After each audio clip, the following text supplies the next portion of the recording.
कि दिलवा लेके जौन भागल रहे बीस में ये हनुमान जी वाला लैया हो कि दिलवा लेके जौन भागल रहे बीस में किस देव के बोलावे ले 25 में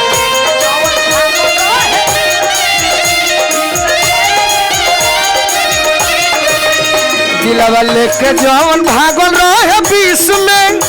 किस देव के बोलावे ले 25 में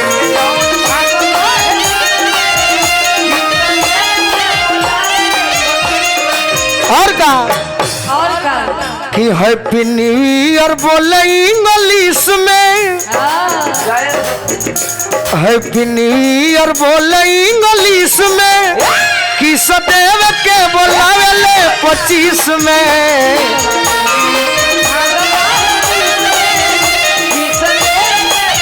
और का पहिला प्यार के उ नहीं खे हो भुलाइल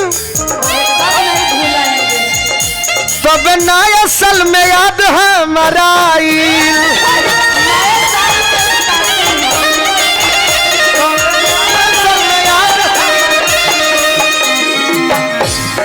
दीदी बोलिए गोलू राजा जी कि छुपे चोरी बारू मिल के कोशिश में 2 साल बाद पूरा शादी करेंगे छुपे चोरी भी मिल के कोशिश में कि सदैव के बोलावे ले 25 में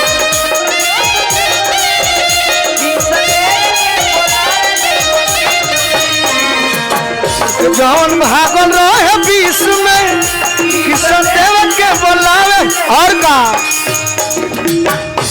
बड़ी खुश बनी हमें अदिति हम बहुत खुश हैं कि निहाल भाई ने माल मिलल बा पुराना का सुखल डाढ़ी फिर से बिग देलस पान का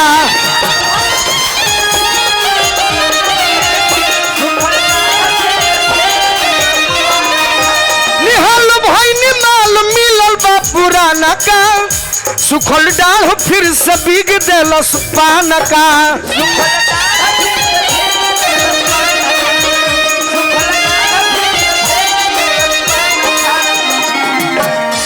बड़े जोखमी जितेंद्र गौर दिस में बड़े जोखमी जितेंद्र गौर दिस में किस देव के बोलावे ले 25 में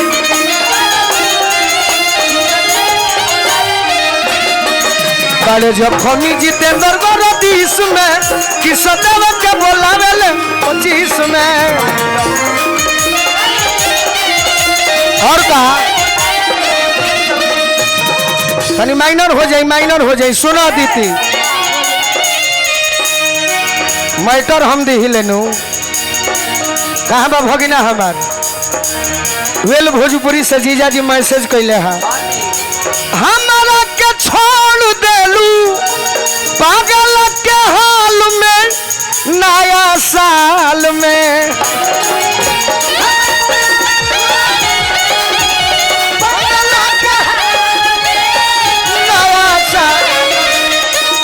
खुश रह ससुराल में नया साल में खुश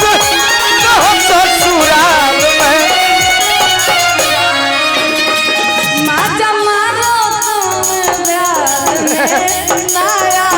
बना के मत कहो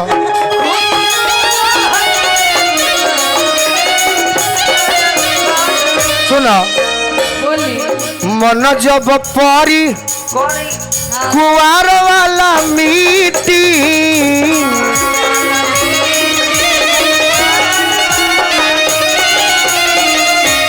पियावा से चीटिंग के भेजी हो गिरीटी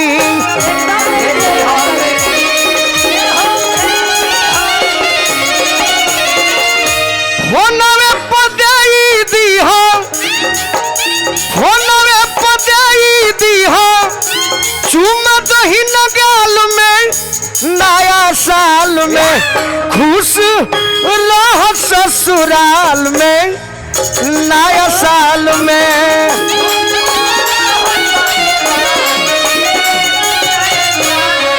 आखिर का कहलू ससुराल में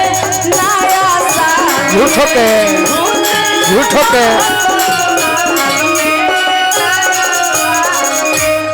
आखिर तो देवे कहलू जिंदगी उजारी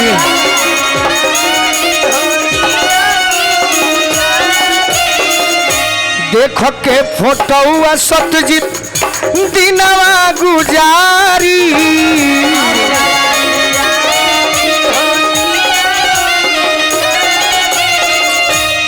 हमरा संगे रही तू तो घट जैतू रह तू तो संगे पिकनिक ममित नैनीताल में नया साल में। अरे खुश रह ससुराल में नया साल में।